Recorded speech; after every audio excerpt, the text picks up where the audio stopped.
Ladies and gentlemen.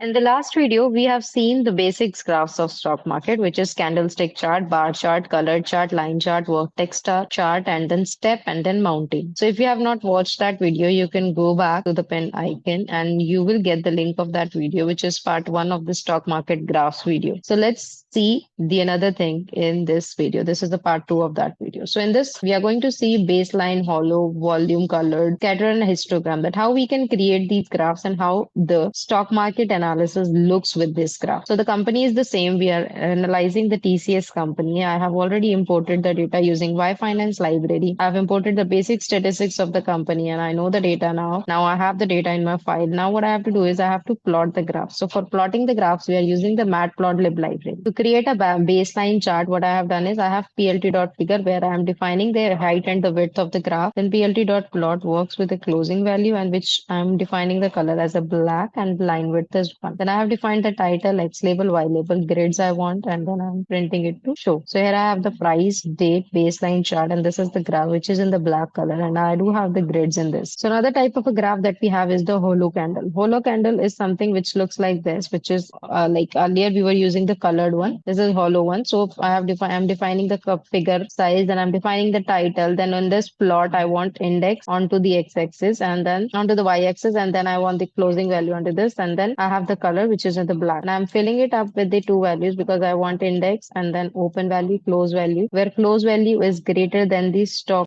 data open value. I'm considering it in the white color, and I have done the opposite of it where the stock price closing price is less than the open. I'm keeping it in the white color so that I can analyze it in the better way. Then I have defined the X label and then the Y label. Over here you can see we do have a black color line which shows that the value, the closing price and the opening price. Another type of a graph is the volume candle. Volume candle is, for this I have defined the figure size, title, bar. I'm using the bar one over here to define the volume, and here I am using the volume as an parameter because volume is one of the parameter in the stock market data which tells that what is the volume of the trading, that how many investors were there on that particular day to trade on that particular company. So on the basis of that I have date and then volume, and then I'm looking forward for the grids as well. So I have made the grid as true. So this is how our volume chart looks like, volume candles look like. Another one is the colored HCL bar. Colored HCL bar is something which is also the colored bar similarly that we have done in the part 1, but this is a bit different where we are filling it up with the index and then the closing price, and I have defined the color over here. Earlier it was 0.4, now it's 0.5. I'm plotting the closing price of the stock data. Another is the scatter plot. Scatter plot is very simple that we used to do in the machine learning part or the data visualization. Same stock market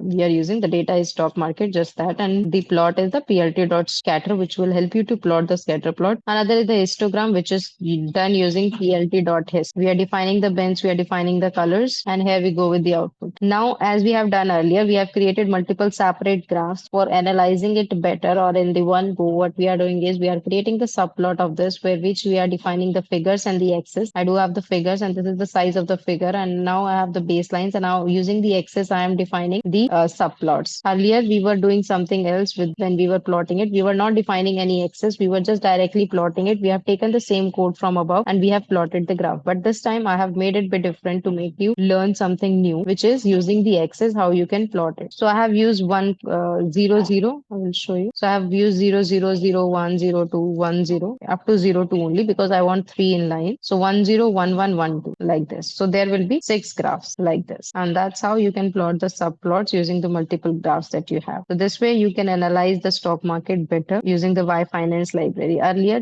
before 3.7 version of Python, there was one library called data reader library, pandas.